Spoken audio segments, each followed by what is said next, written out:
Morning Clippers. Sorry, spaced out. Can you tell it's country versus country club day? Got my fringe. Um, I'm reverting back to realistic fiction. There's just so much good out there right now for YA people. This is called 100 Days. It's by Nicole McInnes, and it's about a terminally ill girl named Agnes. She has a disease called, I think it's progenia, where your body ages rapidly, right? No, it's progeria. Sorry, looking at it quickly. Progeria. So if you're 15, your body is more like 45. So it's triple your age, sort of.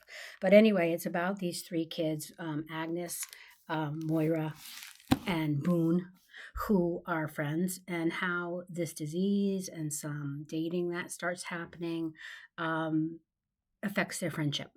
So what's also cool about it is each chapter is told by a different character alternating. So you get Boone, you get Moira, you get Agnes back and forth.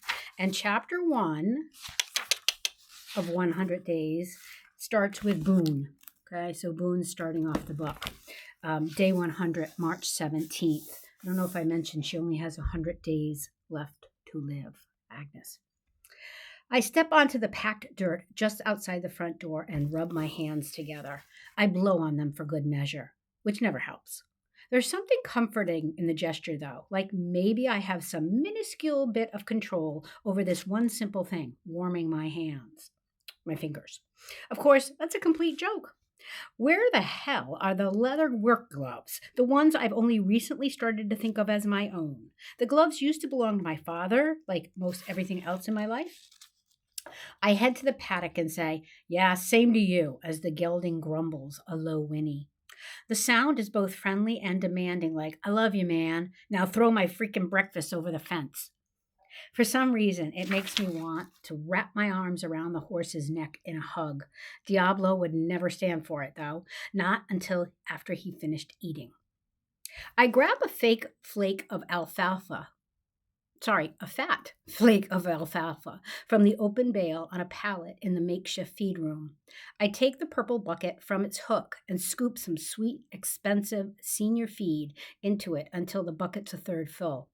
Try not to think about what me and Mom and Diablo are going to do now that my hours at the feed and seed have been cut to just weekends. Even though it's still cold, it's not the right season for loading up the truck with firewood and selling it on the side of the road. It's actually the opposite of the right season. The horse is a ridiculous expense. If I wasn't able to turn him out into the big pasture from late spring until fall like I do, there's no way I'd be able to keep him. For the past 2+ years, ever since horse chores fell to me, all chores really, I've made a habit of checking Diablo's water trough for everything from slobbery clumps of half chewed alfalfa to floating turds. Horses can be disgusting like that, and I like to clean stuff out of his tank before it gets too gross. When you live out in the middle of nowhere and have to haul your own water, you learn to conserve it pretty quickly. This time, I don't find either of those things in the trough. Instead, I find 2 dead birds. Barn swallows, maybe, or wild finches. I can never keep them straight. Their wings are splayed out on the slushy surface of the water. The tip of one bird's right wing and the other bird's left wing are touching, like only seconds before death they reached for each other. I just stand there, can't believe it. The backs of their wings are totally dry. For a split second, I think maybe they could still be alive, but no. The birds are still and the water is still, which means that they've been there for a while, possibly since right after I left for school this morning. I feel so awful all of a sudden, and so foolish for feeling awful about 2 stupid dead birds, that I clench my fists and hold them to my forehead. I tense all the muscles in my body as tight as they go until I feel like I might scream or explode. After a minute, I let everything relax again and drop my hands to my sides. I walk to the shed for the mucking fork to fish the birds out of the trough. It occurs to me to wonder if they have a nest somewhere.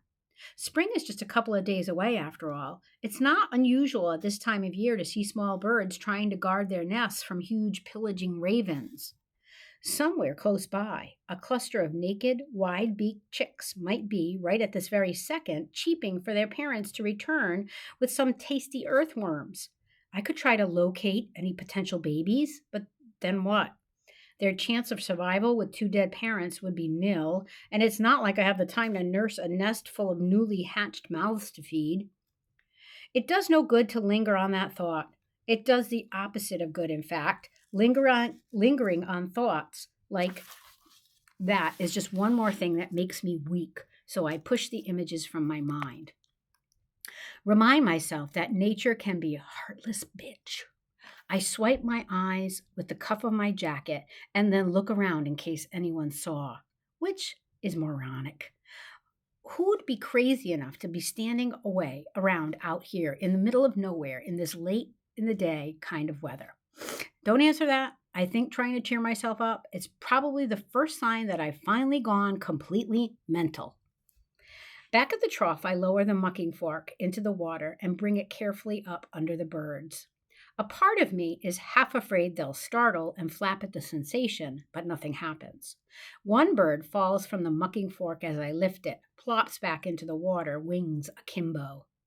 In the process of being scooped up again, both birds get twisted and tangled. When I finally get them onto the plastic tines, they're like feathered pretzels dripping wet.